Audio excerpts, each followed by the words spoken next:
मैं संजय कुमार। हम जो +2 का राजनीति विज्ञान का टॉपिक पढ़ रहे थे, भारतीय लोकतंत्र के समक्ष चुनौतियां, और भारतीय लोकतंत्र के समक्ष चुनौतियों के बारे में कुछ पढ़ भी चुके हैं। उसके बाद जो हमारा नेक्स्ट टॉपिक चल रहा था वो चल रहा था आतंकवाद। क्या चल रहा था? आतंकवाद। और आतंकवाद से हम सभी वाकिफ हैं, क्या चीज होती है ये आतंक फैलाना, ठीक है। और इसके उद्देश्य के बारे में आपको बता चुका हूँ। इसका उद्देश्य होता है कि लोगों में ज़्यादा से ज़्यादा डर पैदा करना, भय पैदा करना। जैसे हमने बात की थी, जो टेररिज्म जो वर्ड से वो वर्ड बना है वो लैटिन भाषा के टेररिज्म में, जिसका अर्थ होता है टू मेक प्रेम्बल, यानी भय से कम कंपाने को मजबूर करना, ऐसा काम करना जिससे जनता भय से सरकार भी क्या लग जाए, कम कंपाने लग जाए, और उनकी जो अनुचित मांगे हैं वो सरकार पूरी कर दे। क्योंकि अपने आतंकवाद का अर्थ पढ़ा था, आंदोलन के बारे में बताया था। आंदोलन वो होता है जो उचित मांगों को लेकर अहिंसात्मक और शांतिपूर्वक जो कार्रवाई होती है वो आंदोलन होता है। लेकिन जब अनुचित मांगों को लेकर जो हिंसात्मक और जो आपके मतलब अशांतिपूर्वक कार्रवाई होती है उसे बोलते हैं आतंकवाद, ठीक है। उसके बाद हमने 9/11 का जो हमला पड़ा था, अमेरिका पर किया गया था तालिबान के द्वारा। उसके बाद अमेरिका ने इराक और जो अफगानिस्तान है उसके संप्रभुता पर आक्रमण किया था, ठीक है, उसको नुकसान पहुंचाया था। और आपको यह भी बताया था जो तालिबान था वो खुद अमेरिका का ही देन था।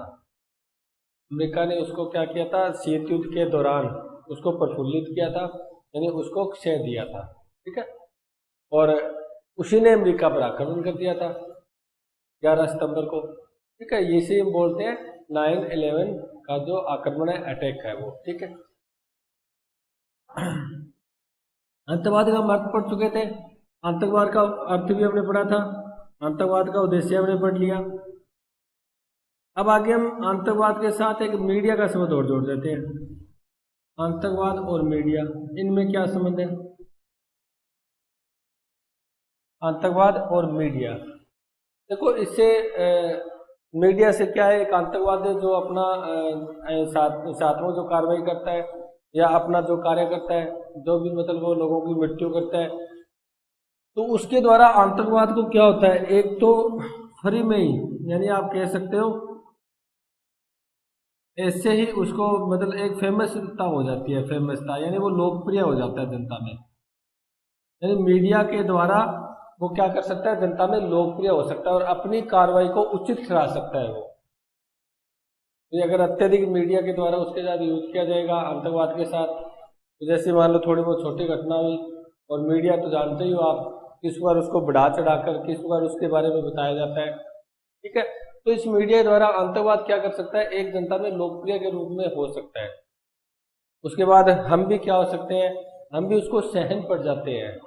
जैसे हम अब वर्तमान जैसे कोरोना की बीमारी चल रही है ना, तो पहले तो एक बार तो हम डरे थे, लेकिन अब हम क्या कर रहे हैं, अब हम वैसे ही नॉर्मल से जीवन जीने लग गए हैं, यानी बिल्कुल डर नहीं है। लॉकडाउन को खोल दिया गया है, प्रत्येक जो कार्य हम पहले करते थे वैसे ही कार्य हम नॉर्मल जीवन में करने लग गए हैं। इसका मतलब इसी बात आतंकवाद था, पहले हम आतंकवाद से डरते थे, लेकिन अब हम उसको सच्चाई मान चुके हैं, भी हमारे जीवन का हिस्सा है ये। स्टार्टिंग में जो आतंकवाद की घटना हुई थी ना, उसके अंदर हम एक बार डर चुके थे, बहुत ज्यादा भय था, लेकिन अब इसे अपने जीवन का हिस्सा मान चुके हैं, ठीक है। एक ये भी रहता है भी आतंकवाद होते हैं वो मीडिया पर किसी का कब्जा ना कर ले, ये होता है। कहने का मतलब आतंकवाद और मीडिया में गहरा संबंध होता है भाई। अगर बहुत ज्यादा संबंध हो, बहुत ज्यादा घनिष्ठ संबंध हो, तो ऐसी स्थिति में ये आतंकवाद की लोकप्रियता जो जनता को यानी उसकी कार्रवाई है, तो जो उनके उद्देश्य हैं उनको जनता सही मानने लग जाती है, जो उनके उद्देश्य सही है। क्योंकि मैंने आपको बताया था बहुत से आतंकवादी ऐसे होते हैं, जैसे मान लो गरीब तबके के लोग होते हैं, उन पर अत्याचार होता है तब वो बंदूकें उठाते हैं, या वो कोई उनका कोई शोषण होता है किसी प्रकार का, या कोई और संस्था उस पर अत्याचार करती है, कोई सरकार उस पर अत्याचार करती है, उनके साथ भेदभाव होता है समाज के अंदर, ऐसी स्थिति वो क्या करते हैं, हथियार उठा लेते हैं और वो आतंकवाद का रूप ले लेते हैं। तो इसी चीज को जब मीडिया जनता को सामने लेके आती है, जनता के सामने लेके आती है, तो इससे क्या होती है, उनकी लोकप्रियता बढ़ती है, जनता उनके उद्देश्यों को जायज मानने लग जाती है। तो ये एक डर बना रहता है। और उसके बाद मीडिया पर ये कब्जा भी कर सकते हैं, ठीक है, यानी मीडिया खबर को तोड़ मोड़ कर भी दिखा सकती है।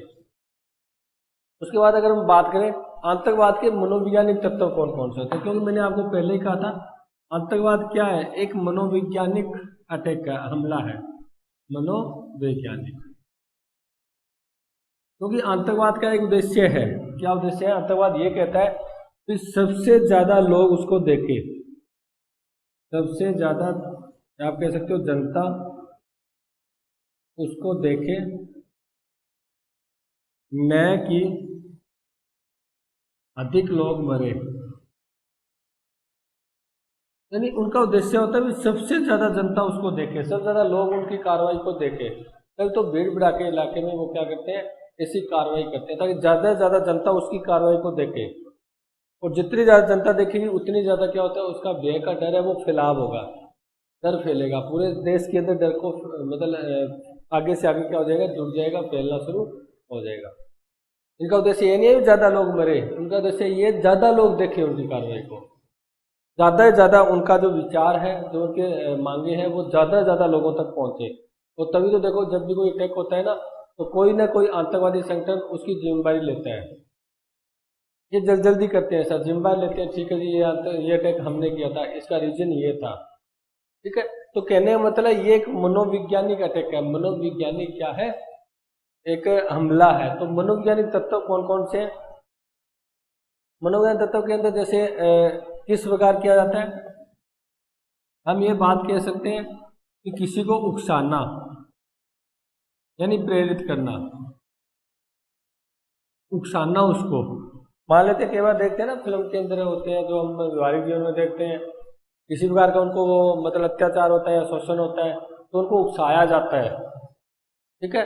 और जब उनको उकसाया जाता है तब वो क्या करते हैं, एक तरह का आतंकवाद का रूप ले लेते हैं। यानी उनको कहा जाता है कि आप ऐसे करो, आप ऐसे करो, आपका समाज में भेदभाव हो रहा है, आपका समाज में अत्याचार हो रहा है, आप समाज के विरुद्ध हथियार उठाओ। तो ऐसी स्थिति में क्या हो जाता है, वो एक आतंकवाद यानी हथियार उठाने के लिए मजबूर हो जाता है, ठीक है। यानी उकसाने के द्वारा भी उसको मतलब एक आतंकवाद का रूप लिया जा सकता है। अगर उसके बाद अगर आप और बात करो, धन के द्वारा भी क्या किया जा सकता है, आतंकवादी संगठन की स्थापना की जा सकती है। यानी उनको धन का लालच देकर, क्योंकि जो बेरोजगार होते हैं, गरीब होते हैं, तो उनका जीवन ऐसे तो चल नहीं पाता, अभी पैसा आता होता नहीं उनके पास।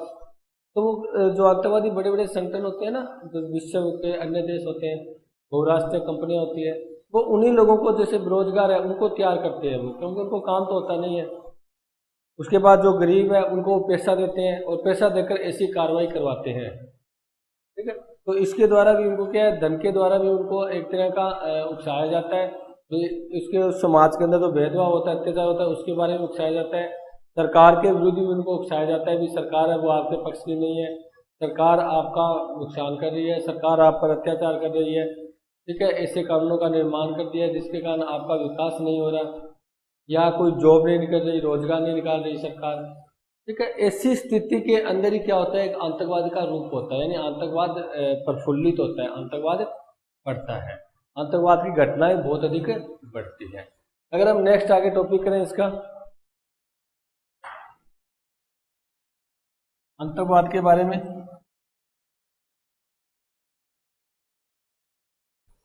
कुछ देखो आतंकवाद वैसे तो सफल हो चुका है, यानी प्रत्येक स्थान पर वो अपने पैर पसार चुका है। कोई भी देश ऐसा नहीं रहा विश्व के अंदर, लगभग देशों के अंदर आतंकवाद क्या है अपना प्रभाव जमा चुका है, लेकिन उनकी जो मांगे है ना, जो अनुचित मांगे, वो अभी तक पूरी नहीं हुई। अनुचित मांगे पूरी नहीं, क्योंकि उनका उद्देश्य होता है राजनीतिक रूप से सरकार के ऊपर, प्रशासन पर कब्जा करना, ताकि टोटल वो उन्हीं की चले। लेकिन अभी तक ये नहीं हो पाया, अभी तक उनकी मांगे पूरी नहीं हो पाई, यानी वो असफल हो चुके हैं ऐसी स्थिति में। अगर वास्तव में पूरे विश्व से हमें आतंकवाद को समाप्त करना है, आतंकवादी घटनाओं को समाप्त करना है, तो हमें क्या करना पड़ेगा, हमें पूरे विश्व को एक होकर लड़ना पड़ेगा। पूरे विश्व जब एक हो जाए ना, जब ये जो अन्य विश्व के देश जो आतंकवादी घटनाओं, जो आतंकवाद संगठन उनको क्षय देते हैं, धन की जो व्यवस्था करते हैं, हथियारों की व्यवस्था करते हैं, अगर ये करना समाप्त कर दे, यानी पूरा विश्व आतंकवाद के विरुद्ध खड़ा हो जाए, तब जाके हम क्या कर सकते हैं, इस बड़ी समस्या से निपट सकते हैं। और एक आपको बताता हूँ पंडित जवाहरलाल नेहरू ने, क्योंकि हमारी जो मैंने बताया था आर्टिकल 51 में क्या है, जो हमारी विदेश नीति है वो शांतिपूर्वक की विदेश नीति है। ऐसी आतंकवादी घटनाओं का हमने हमेशा ही विरोध किया है। अमेरिका में जब अटैक हुआ था तो सबसे पहले भारत ने इसका विरोध किया था, भारत ने इस पर आपत्ति जताई थी। और जब भी बड़ी बड़ी शक्तियों का, जैसे यूएनओ है, WTO है, WHO है, या जो विश्व स्तर पर नेम है, NM है, जिसे हम गुड प्रेक्टिस बोलते हैं, जो बड़े बड़े स्तर पर पूरे विश्व की स्तर के ऊपर जो संस्थाएं चलती है, सबसे पहले भारत ने वहां पर क्या किया था, इसका मुद्दा उठाया था कि अगर हम ऐसा कर पाएंगे, यदि हम मिलकर अगर इसको लड़ेंगे, हम मिलकर इसका अगर मुकाबला करेंगे, तो इस आतंकवाद जैसी बीमारी को, इस समस्या को से हम निजात पा सकते हैं, यानी इनको हम समाप्त किया जा सकता है। और इसका कोई जरिया नहीं है, अभी आतंकवाद को हम समाप्त नहीं कर सकते जब तक पूरा विश्व एक नहीं होगा, पूरा विश्व इसका मुकाबला नहीं करेगा। लेकिन पूरा विश्व मुकाबला कर नहीं रहा, बहुत से देश तो उसको क्षय दे रहे हैं, उनको हथियारों की सप्लाई कर रहे हैं।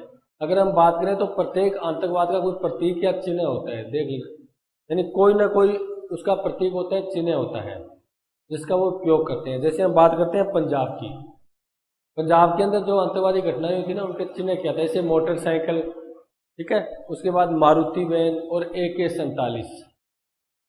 पंजाब की अगर हम बात करें ना, जो ज़्यादा घटनाएं होती थी वो मोटरसाइकिल से इनकी कार्रवाई करते थे, वो मारुति वैन से,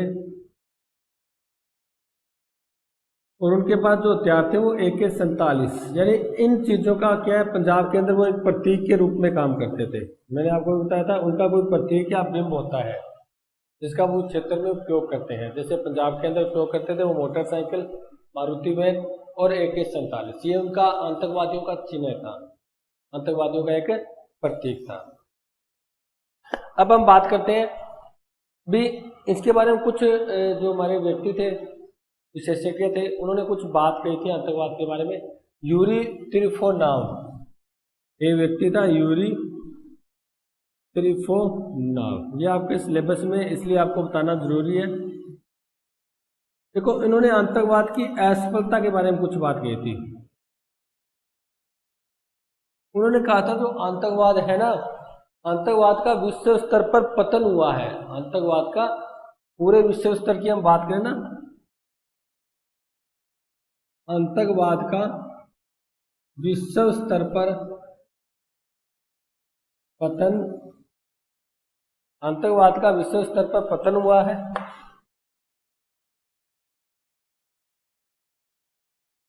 उसके बाद अगर हम नेक्स्ट बात करें इसके बारे में, यूरी त्रिफोनाव के बारे में, ये कहता है जो हमारा रंगमंच है, विश्व का रंगमंच है, वो खून से तर-बितर हुआ है, तर-बितर हुआ है। और जो हमारी नैतिकता है उसका पतन हुआ है, यानी नैतिक जो हमारे मूल्य है उनका क्या हुआ है, पतन हुआ है। यानी निष्कर्ष रूप में हम ये कह सकते हैं, यूरी त्रिफोनाव ने ये बात की थी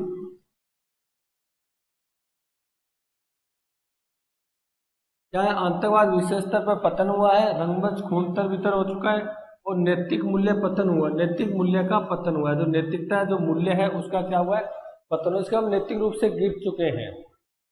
मैंने आपको बताया था पाकिस्तान के अंदर जो स्कूल के अंदर हमला किया गया था, बहुत से बच्चों को मार दिया गया था, बिल्कुल निर्दोष थे बच्चे वो।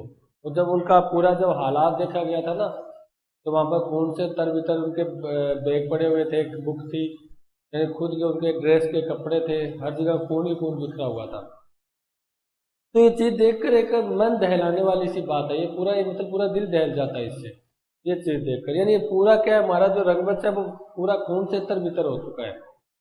और ध्यान रखना, जहाँ पर आतंकवादी कार्रवाई होती है ना, वहां पर सबसे ज्यादा इतनी नुकसान होता है, सबसे ज्यादा जन हानि होती है। वहां पर ये नहीं देखा जाता कि कोई बंदा मर रहा है, या कोई सरकार का व्यक्ति मर रहा है, या कोई बच्चा मर रहा है, या कोई महिला मर रही है। वहां पर कोई चीज देखी नहीं जाती। वहां पर कोई बच्चा ही मर सकता है, गर्भवती महिला ही मर सकती है, कोई बुजुर्ग भी हो सकता है, कोई जवान भी हो सकता है। यानी कहने का मतलब ये पूरा क्या है, बस वहां पर उनका मकसद होता है कार्रवाई करना, वहां पर अपना डर या भय पैदा करना, बस, उसके अलावा उनका कोई मकसद नहीं होता। ठीक है, तो इसका मतलब रंगमंच पूरा खून तरबितर हो चुका है खून, और जो हमारा मूल्य है, नैतिकता है, वो खत्म हो चुकी है। अब हमारे पास नैतिकता नहीं रही, दया भाव नहीं रहा हमारे पास।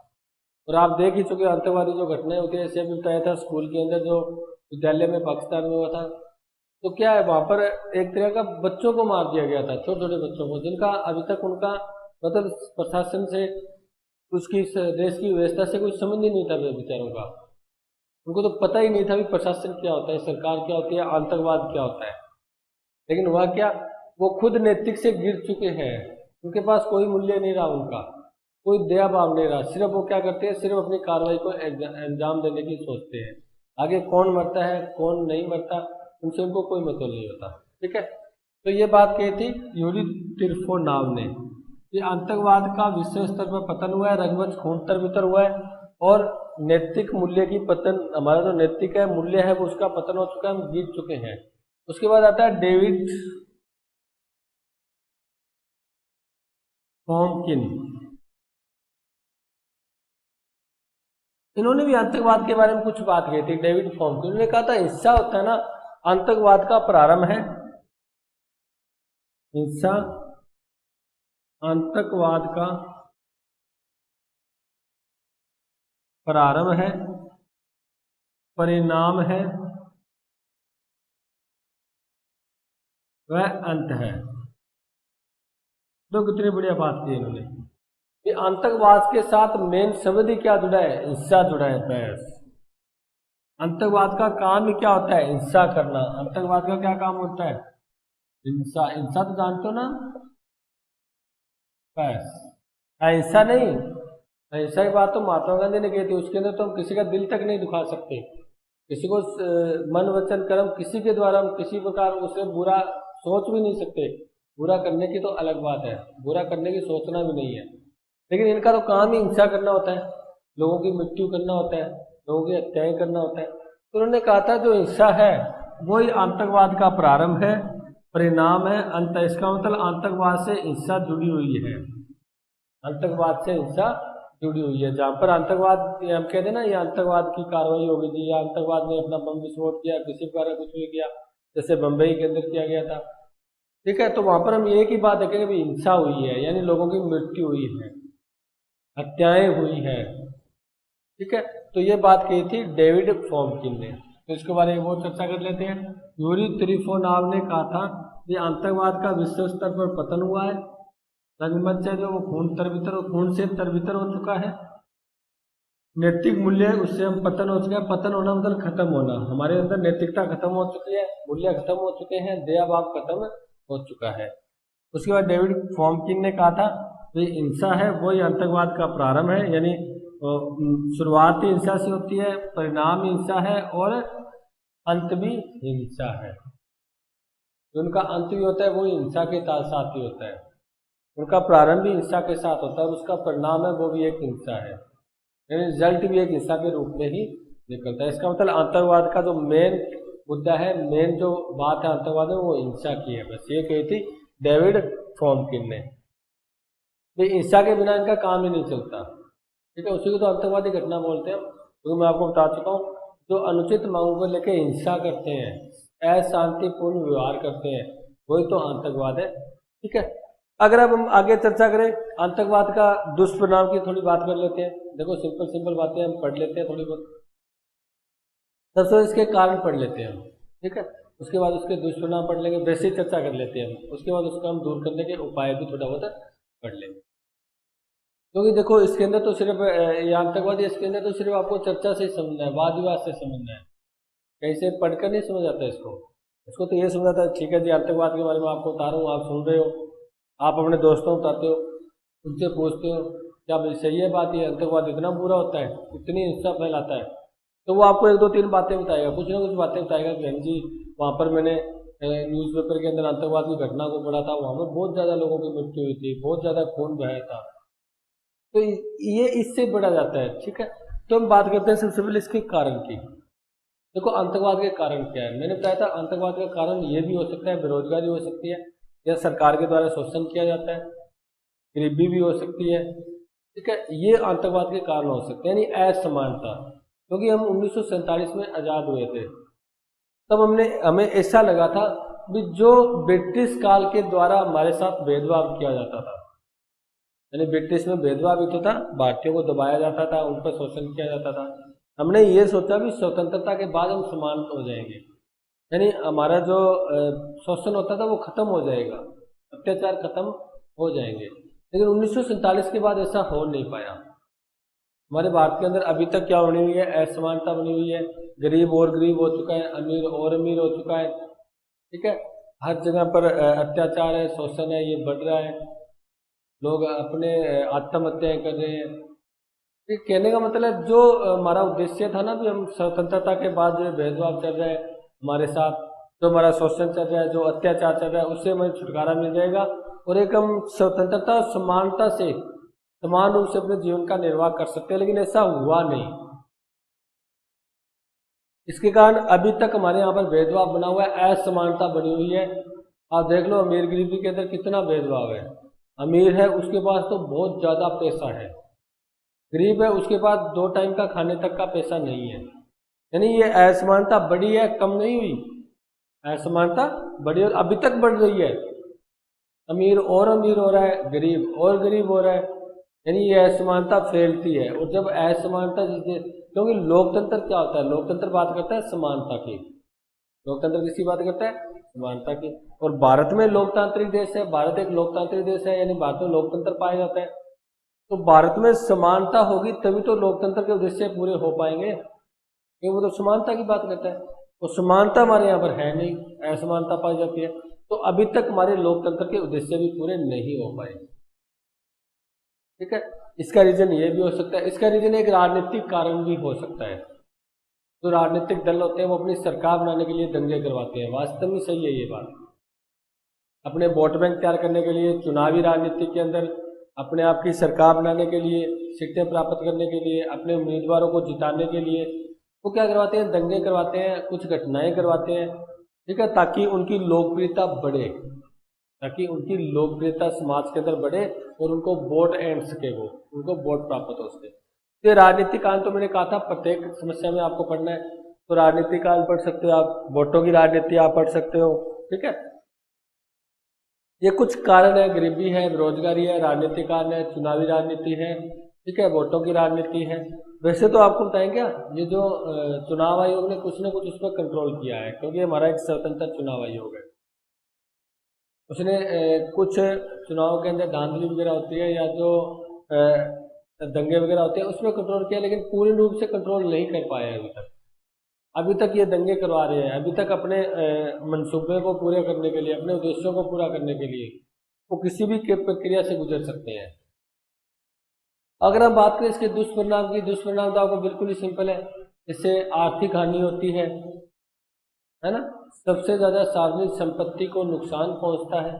कि जहाँ पर अटैक होता है ना, वहाँ पर तो खत्म हो जाता है सब कुछ, व्यापार खत्म हो जाते हैं, वहाँ का जो उनका जो धंधे होते हैं वो खत्म हो जाते हैं, लोगों के कार्य खत्म हो जाते हैं, यानी उनके पास कोई काम नहीं बचता।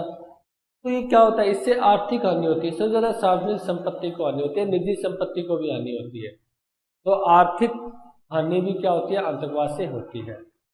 मैं बात करूँ जन हानि की, यानी जनता की, तो जन हानि भी बहुत ज़्यादा होती है, क्योंकि जहाँ पर ये घटनाएं होती है वहाँ पर बहुत ज़्यादा लोगों की मृत्यु होती है, बहुत ज़्यादा लोगों की मृत्यु हो जाती है, बच्चों की मृत्यु हो जाती है, महिलाओं की मृत्यु हो जाती है, बहुत से बच्चे अनाथ हो जाते हैं, ठीक है। कहने का मतलब इससे क्या होता है, जन हानि होती है, जनता की हानि होती है, बहुत ज़्यादा लोगों की मृत्यु होती है। उसके बाद हम बात करें, डर का भय का माहौल बन जाता है, यानी फिर व्यक्ति क्या होता है, उस मंजर को जो देख लेता है उसके बाद उसके मनोवैज्ञानिक रूप से वो भयशील हो जाता है, यानी वो हर स्थान पर डरा सा रहता है, भय मुक्त नहीं हो पाता। वो ऐसी स्थिति में उसका विकास नहीं हो पाता, उसका विकास रुक जाता है, ठीक है। यानी इससे क्या होता है, पूरे देश में भय का माहौल बन जाता है, वातावरण होता है वो डर का वातावरण बन जाता है। उसके बाद अगर हम नेक्स्ट बात करें, इससे जो आप कह सकते हो राजनीतिक अस्थिरता आती है। अस्थिरता क्या होती है, ये सरकार स्थिर नहीं हो पाती, और जब तक सरकार स्थिर नहीं होगी तब तक वो एक अच्छा काम नहीं कर पाएगी, क्योंकि इनका जो मैंने अभी बताया था, आतंकवादियों का जो मेन उद्देश्य होता है भी सरकार पर कब्जा करना, अपने अनुचित मांगों को मनवाना। तो ऐसी स्थिति में सरकार क्या हो जाती है, अस्थायी हो जाती है, क्योंकि इनका जो गठन संगठन होता है ना, इनका जो संबंध होता है आतंकवादियों का, उनका बड़ी बड़ी कंपनियों के साथ होता है, बहुराष्ट्रीय कंपनियों के साथ होता है। ये राजनीतिक दलों को चंदा देते हैं, यानी यही चुनाव जिताने में सहायक होते हैं।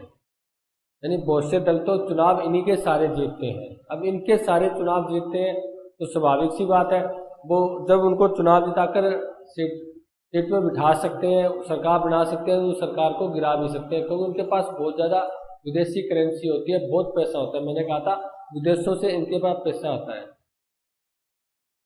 बात समझ रहे हो ना। यानी इससे राजनीतिक अस्थिरता होती है, देश में अस्थिरता का माहौल हो जाता है। तो तीन कारण हो गए, आर्थिक हानि होती है, जन हानि होती है, राजनीतिक अस्थिरता होती है, भय का डर का माहौल बना रहता है।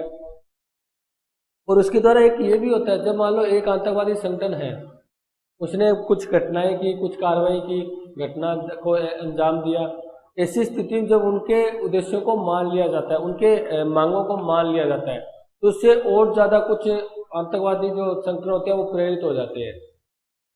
जैसे किसी व्यक्ति ने आतंकवादी संगठन बना रखा है, उसने कुछ घटनाएं दी, कुछ मतलब सरकार का विरोध किया, कहीं पर कार्रवाइयाँ की, ऐसी स्थिति में सरकार मान लेते उनकी बात मान ली, तो मानने के बाद फिर क्या होता है, फिर अन्य आतंकवादी संगठन और गठित हो जाते हैं, और वो भी सरकार पर दबाव बनाने के लिए, अपनी मांगे बनवाने के लिए घटनाओं को अंजाम देते हैं, यानी कार्रवाइयाँ करते हैं।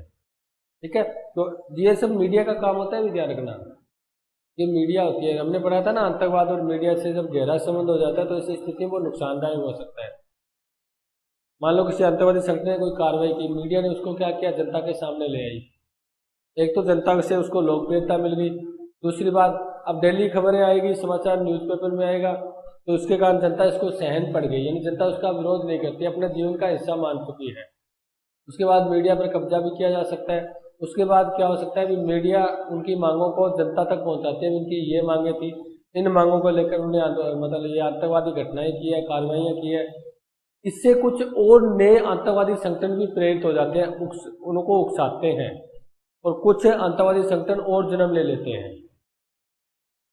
तो इससे देश में क्या हो जाता है, अस्थिरता का माहौल आ जाता है। आप कहोगे टुकड़े होने का डर रहता है, देश अखंड है, एकता समाप्त हो जाती है, देश में एकता समाप्त हो जाती है। ठीक है, उसके बाद ये कह सकते हो आप, देश का जो जनता का विकास है वो रुक जाता है। विकास कैसे रुक जाता है भाई, तो जैसे ही सरकार मतलब ये आतंकवादी घटना होती है तो सरकार का ध्यान तो उसकी ओर चला जाता है, सिर्फ उसी को रोकने में सरकार का पैसा ज़्यादा खर्च हो रहा है, अधिक सैनिक बल की आवश्यकता पड़ती है, अधिक पुलिस बल की आवश्यकता पड़ती है।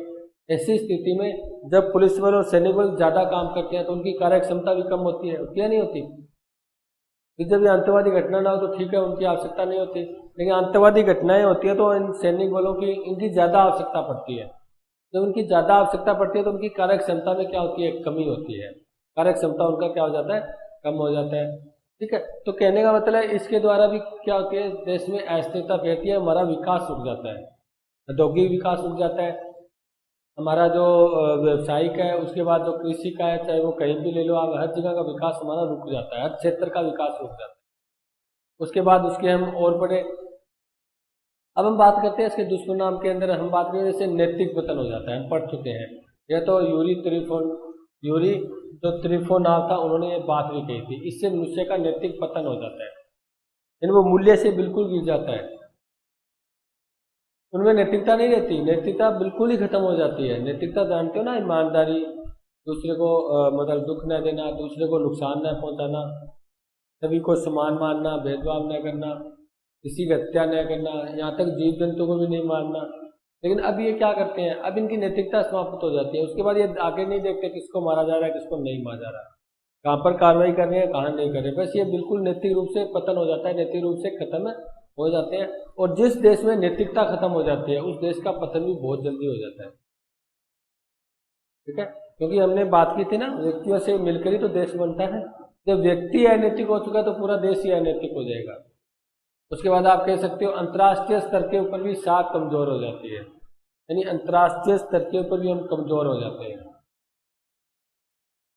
कमजोर हो जाते हैं, हमारी कोई सुनता नहीं है, हम टूट जाते हैं बिल्कुल, क्योंकि हम किसी के साथ व्यापार का समझौता थोड़ी करेंगे, हम तो करेंगे अरे हमारा तो आतंकवाद से पीछा छुड़ाओ किसी न किसी प्रकार से। यानी कहने का मतलब ये जो इसके दुष्परिणाम है, इसके द्वारा क्या क्या क्या होता है, आतंकवाद की घटनाएं होती है वो बढ़ती है, और साथ में इन्होंने कहा था ना हिंसा है, इससे आतंकवाद का प्रारंभ भी होता है, यानी घटनाएं बढ़ती भी है, परिणाम भी और अंत भी है। यानी वो आतंकवाद होता है वो एक बार जब पेट जमा लेता है उसके बाद उसको उखाड़ना मुश्किल हो जाता है। तभी तो मैंने कहा था पंडित जवाहरलाल नेहरू हमारे जो प्रथम प्रधानमंत्री थे उन्होंने यही बात की, जब तक पूरा विश्व एक होकर इसके विरुद्ध नहीं लड़ेगा, पूरा विश्व एक होकर इसका मुकाबला नहीं करेगा, तब तक इसको हम समाप्त नहीं कर सकते। उसके बाद इसके हमें दूर करने के उपाय की बात करें तो उसको दूर किया जा सकता है जैसे नैतिकता का विकास करके, यानी हमें नैतिकता का विकास करना चाहिए, लोगों में नैतिक मूल्य उनको बढ़ाने चाहिए, ठीक है, यानी ताकि उनका नैतिक पतन हो रहा है उसको रोका जा सके।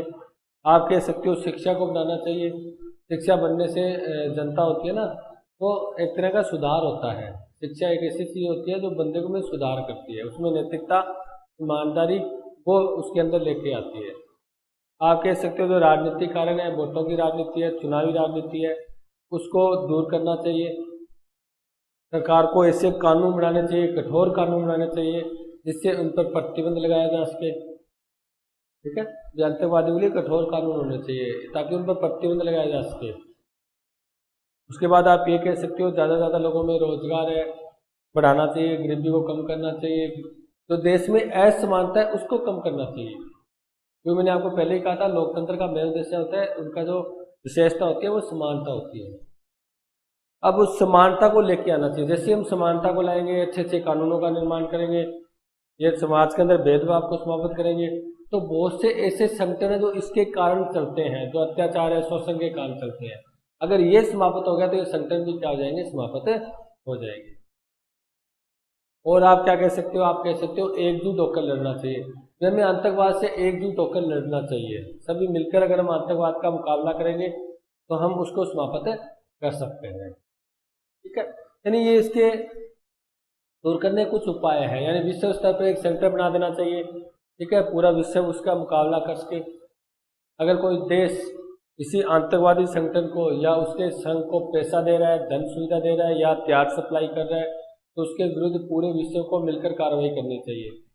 तो मान लो पाकिस्तान कर रहा है तो उसको आतंकवादी देश घोषित कर देना चाहिए और पूरा विश्व क्या करना चाहिए, उसको उसके ऊपर कार्रवाई करनी चाहिए ताकि आतंकवाद को समाप्त किया जा सके, ठीक है।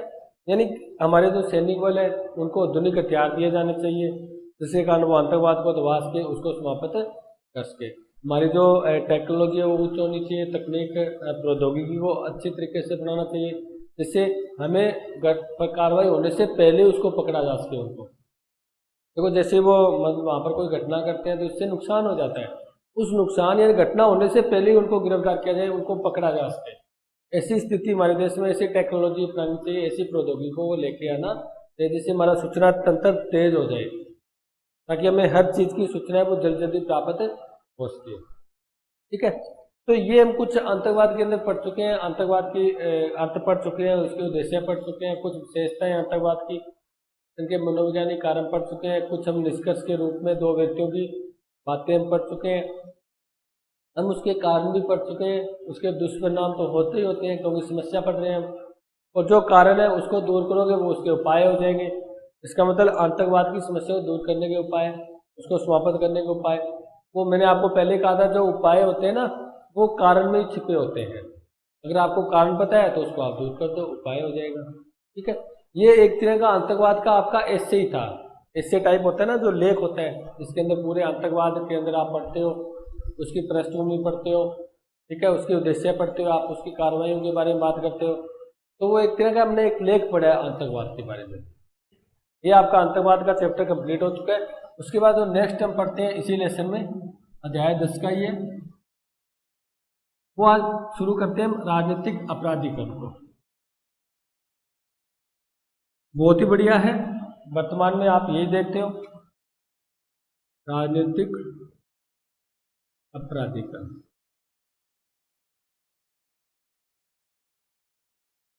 देखो हमने एक बात कही थी, हमने क्षेत्रवाद पढ़ा था, भाषावाद पढ़ा था, हमने सांप्रदायिकतावाद पढ़ा था, जातीयवाद पढ़ा था। और ये आतंकवाद पड़ा है। सबके अंदर हमने एक राजनीतिक कारण जरूर पड़ा था। इनको जन्म देने का एक राजनीतिक कारण भी होता है। ये राजनीतिक अपराधीकरण ही तो है। यानी इसका मतलब क्या हुआ? इसका मतलब हुआ भी राजनीति में अपराध का आ जाना, यानी अपराधी व्यक्तियों का शामिल हो जाना। आप ये फिल्मों में जो नाटक वगैरह जो चलते हैं उस सीरीज में आप देखते हो कि उसके अंदर जो नेता होते हैं वो कितने अपराध करते हैं, है ना? ये तो स्वाभाविक बात है। नहीं, वो नेता जब राजनीति में अपराध आ जाता है, वो अपराध कोई अपराधी व्यक्ति नेता बन जाता है या वो सीट से जीत जाता है, तो उसे बोलते हैं राजनीतिक अपराधीकरण। और वर्तमान में तो ये चलन सा बन चुका है, चलन ही बन चुका है ये। यानी जो ज्यादा अपराध करता है वो ही राजनीति में जाता है, वो ही अपने राजनीति में अपना स्टेटस तैयार करता है। ठीक है, तो इसे बोलते हैं राजनीतिक अपराधीकरण। इसका सिंपल सी बात है, अपराधी व्यक्तियों का राजनीति में या राजनीति में अपराधी व्यक्तियों का राजनीति में शामिल हो जाना।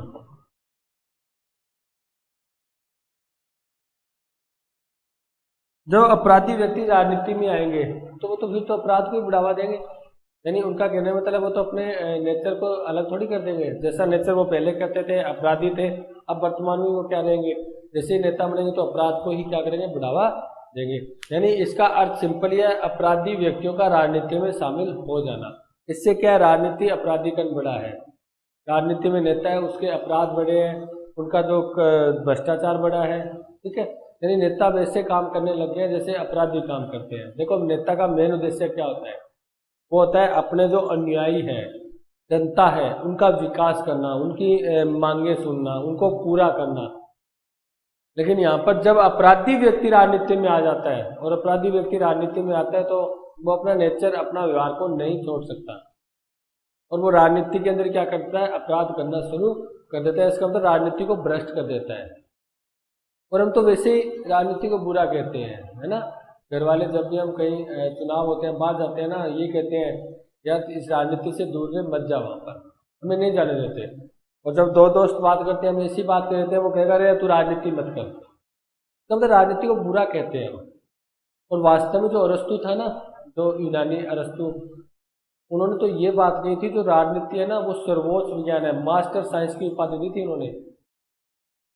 राजनीति को क्या दिया था? मास्टर साइंस, यानी सर्वोच्च विज्ञान। यानी जितने भी विज्ञान है ना उसके ऊपर हेड है वो राजनीति है, राजनीति विज्ञान है, तो सबका संचालन ये करती है। तो उन्होंने उसको अच्छा माना था, लेकिन हम बुरा मानते हैं। क्यों मानते हैं? क्योंकि राजनीतिक अपराधीकरण आ चुका है। अब हम टीवी के अंदर, न्यूज़पेपर के अंदर नेता को, किसी को पकड़ा जा रहा है, कोई अपराध किया जा रहा है, कोई अपने भाषण के अंदर ऐसे अपशब्द शब्दों का यूज किया जा रहा है, तो इससे हमारे मन में ये होता है ये राजनीति है, दलगत राजनीति है, बुरी राजनीति है। इससे क्या होता है? जो नेता चले गए वो अपराधी व्यक्ति चले गए हैं। इसके कारण एक जो ईमानदार व्यक्ति होता है, एक सामान्य व्यक्ति होता है, जो अपराधी व्यक्ति नहीं होता, वो राजनीति में जाना ही पसंद नहीं करता। आप देख लो, जो एक ईमानदार और अच्छा व्यक्ति होता है ना, ठीक है, यानी एक उनका जो एक सरल स्वभाव वाला व्यक्ति होता है, वो राजनीति में जाता ही नहीं है। राजनीति में कौन जाते हैं? राजनीति में वो जाते हैं जो अपराधीकरण के व्यक्ति होते हैं, जो अपराध से संबंधित होते हैं। ठीक है, और ऐसा वर्तमान में इसका चलन बहुत अधिक हो चुका है। वर्तमान में चलन बहुत अधिक हो चुका है। यानी अब ज्यादातर जो राजनीति में जाते हैं वो अपराधी प्रवृत्ति के जो लोग होते हैं ना, वो ही राजनीति में जाते हैं। अपराध प्रवृत्ति के लोग ही राजनीति में पहुंचते हैं।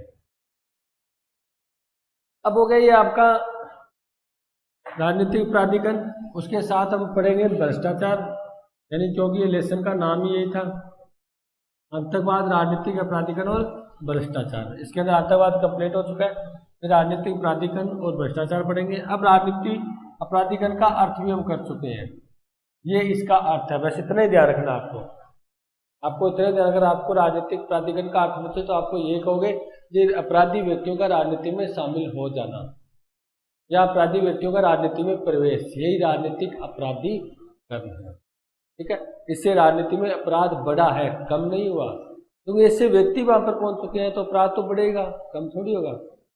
राजनीति का गलत उपयोग होगा, अपने स्वार्थ के लिए उपयोग होगा, क्योंकि राजनीति तो जनता की सेवा करने के लिए होती है।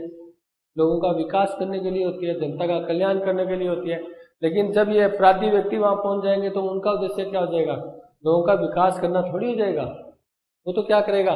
वो तो लोगों को अपराध फैलाएगा, भ्रष्टाचार फैलाएगा, और उससे जो व्यक्ति वहां पर पहुंचा है वो अपने स्वार्थ के लिए राजनीति का गलत उपयोग करेगा। ठीक है। और आने वाले 5 साल के बाद उनको फिर वोट चाहिए, इसलिए वो ऐसी कार्रवाई करेगा, जैसे हमने कहा था अभी आतंकवादी घटनाएं वगैरह होती है, तो वो तो वैसे ही काम करेगा ताकि उनके 5 साल के बाद उनको फिर वोट प्राप्त हो जाए, लोगों की लोकप्रियता उनकी बनी रहे। और वर्तमान में तो लोग पसंद ही उनको करते हैं जो अपराध से संबंधित होते हैं। अब हम आगे नेक्स्ट इसके अंदर टॉपिक हेडिंग की बात करें।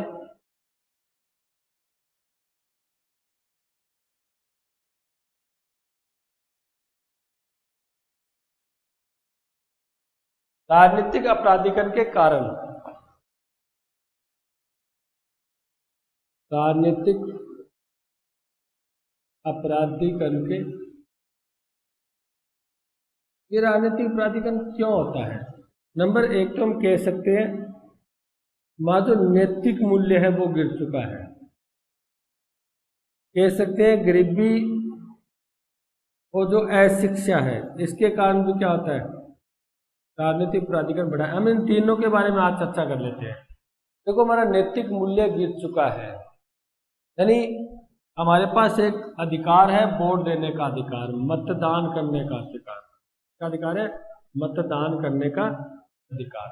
ऐसी स्थिति में ये अगर इस अधिकार का हम सही यूज करें, इसका सही उपयोग करें, एक अच्छे व्यक्ति को हम वोट दें, ईमानदार व्यक्ति को वोट दें, तो कभी अपराधी व्यक्ति वहां पर नहीं पहुंच सकता।